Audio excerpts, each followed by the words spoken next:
Oke Kakak semuanya, seperti yang kita ketahui bahwasannya pelamar P3K tahap 1 ini jika lulus diangkat menjadi P3K pada waktu, begitupun juga dengan pelamar P3K tahap 2. Namun kalau misalkan teman-teman yang tidak lulus seleksi P3K tahap 1, apalagi teman-teman yang terdaftar di database PKN R2 maupun juga R3 akan diangkat menjadi P3K pada waktu.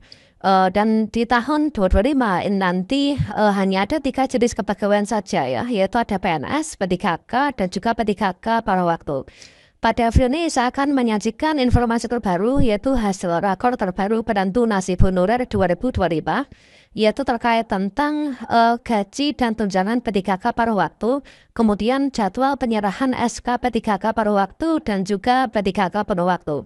Kira-kira seperti apa hasilnya? Silakan simak video ini ya. Baiklah kakak semuanya, di sini kita kutip informasi pertama yaitu dari Dikbud Lombok Timur teman-teman. Itu merupakan hasil rakor yaitu Dinas Pendidikan Kebudayaan Lombok Timur ya, atau Loptim, yang mana untuk hasil pertama mungkin saja nanti juga akan sama ya dengan di daerah-daerah lainnya, yaitu untuk yang pertama yaitu tidak ada perpanjangan SK daerah. Jadi mungkin bagi teman-teman yang di sini tidak lulus seleksi P3K dan tidak terdaftar di data PKN, ini tidak ada perpanjangan SK ya. Dan di sini kita sudah sajikan nih untuk edaran di berbagai macam daerah di video sebelumnya, yaitu daerah yang tidak memperpanjang SK bahkan sudah banyak yang di PHK ya. Kalau misalkan di daerah ini adalah tidak ada perpanjangan SK daerah teman-teman. Kemudian untuk yang kedua yaitu jenis pegawai ada 3, yaitu PNS, P3K penuh waktu, dan juga P3K paruh waktu. Nah ini teman-teman, yaitu di tahun 2025 ini hanya ada 3 jenis kepegawaian ya, yaitu PNS, P3K penuh waktu, dan juga P3K paruh waktu. Kemudian yang ketiga yaitu untuk P3K penuh waktu itu apa sih? Jadi P3K penuh waktu itu adalah yang lulus tes ya, dan sumber gajinya itu dari pusat ya. Jadi untuk P3K penuh waktu itu yang lulus seleksi P3K baik itu tahap 1 maupun juga tahap 2, dan mereka itu penggajiannya itu dari pusat. Kemudian yang keempat yaitu P3K paruh waktu. P3K paruh waktu itu yang terdata pada database PKN, yaitu dengan sumber gaji itu dari daerah. Jadi kalau misalkan teman-teman bertanya yaitu P3K paruh waktu itu apa? Yaitu paruh waktu itu adalah teman-teman honorer yang sudah terdaftar di database PKN, baik itu R2 maupun juga R3, yang sudah ikut seleksi CPNS maupun juga P3K 24 namun tidak kebagian formasi, maka diangkat menjadi P3K paruh waktu ya. Dan P3K paruh waktu itu khusus bagi kalian yang terdaftar di database PKN untuk penggajiannya pada waktu ini nanti bersumberkan dari daerah ya. Kalau misalkan teman-teman bertanya besarannya itu adalah kalau misalkan kita kutip dari Kemenpan RB itu adalah minimal itu sesuai dengan honor yang diterima selama masih honorer. Misalkan kalian ketika menjadi honorer itu gajinya 1 juta per bulan, maka pada waktu itu bisa jadi demikian. Namun kalau misalkan ada kekayaan di daerahnya, maka di sini nanti bisa jadi kebijakan daerah itu nanti untuk penggajiannya itu adalah berdasarkan dari UMR ya. Semoga saja nanti disesuaikan dengan UMR. Jadi untuk P3K pada waktu itu untuk yang terdata di data SPKN dengan sumber gaji itu di daerah. Kemudian untuk yang kelima ya, yang kelima itulah tes P3K tahap 2 itu nanti dilaksanakan di bulan April. Nah tentunya untuk teman-teman yang telah ikut seleksi P3K tahap 2 ya, untuk saat ini kan sedang masa-masa sanggah tentunya. Masa sanggah itu selesai di malam hari nanti, jadi bagi kalian yang tidak lulus seleksi administrasi P3K tahap 2, maka silakan ajukan sanggah ya, jangan ragu, dan semoga lulus di pasca sanggahnya nanti. Kemudian untuk informasi yang keenam. Jadi untuk yang keenam yaitu untuk P3K yang sudah lulus, itu nanti penempatannya sudah final ya. Jadi teman-teman yang sudah lulus seleksi P3K di tahap 1 itu penempatannya sudah final, sudah ditentukan ya, kalau misalkan di Loptim ini, tinggal kalian tuh menerima SK-nya. Kemudian SK P3K yang sudah lulus, nah ini teman-teman yang lulus seleksi P3K tahap 1, ini nanti TMT-nya itu pada bulan Maret ya. Jadi tanggal 1 Maret insya Allah nanti teman-teman itu sudah menerima SK.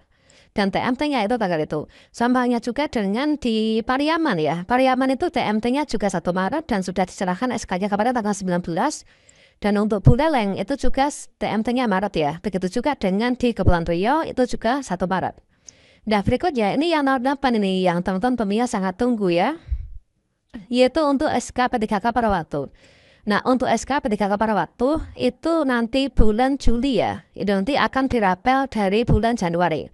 Nah, jadi bagi teman-teman yang terdaftar di data PKN, baik itu R2 maupun juga R3, ini nanti kapankah dianggap P3K pada waktu? Kami daerah ini nanti adalah P3K pada waktu, SK-nya nanti diberikan pada bulan Juli. Dan seperti yang nanti akan dirapel ya dari Januari.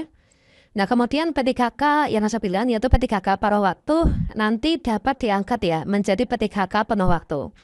Nah, syaratnya apa untuk bisa diangkat? Tentunya di sini syarat utamanya teman-teman P3K pada waktu nanti harus memiliki kinerja itu minimal baik ya.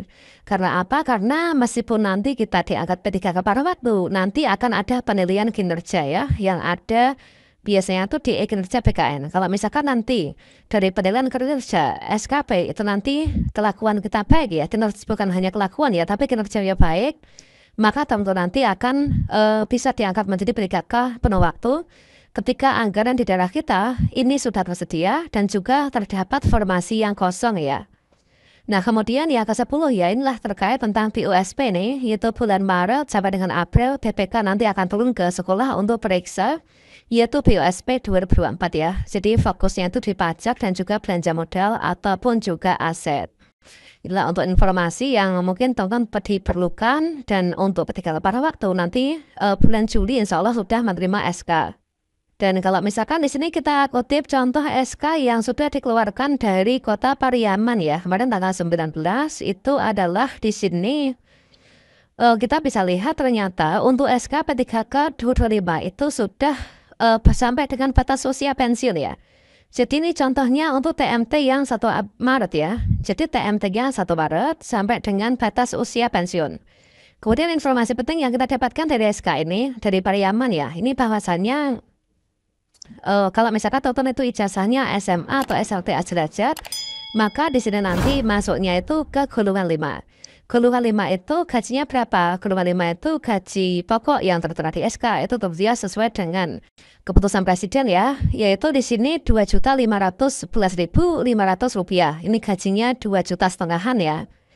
Kemudian di sini untuk ini ya, jadi keputusan ini berlaku mulai dari tanggal 1 Maret dan di sini untuk TMT-nya 1 Maret, maka sekaligus di sini menerima gaji dan penghasilan lainnya itu sesuai dengan ketentuan ini mulai dibayarkan terhitung sejak tanggal 1 Maret 2025. Ini adalah untuk yang SK P3K penuh waktu ya. Tentunya nanti untuk teman-teman yang SK P3K penuh waktu itu adalah juga nggak jauh beda ya. Dan di sini nanti untuk yang pada waktu dipantau pada bulan Juli nanti. Oke, demikian teman-teman. Semoga bermanfaat ya. Salam sukses untuk kita semuanya. Wassalamualaikum warahmatullahi wabarakatuh.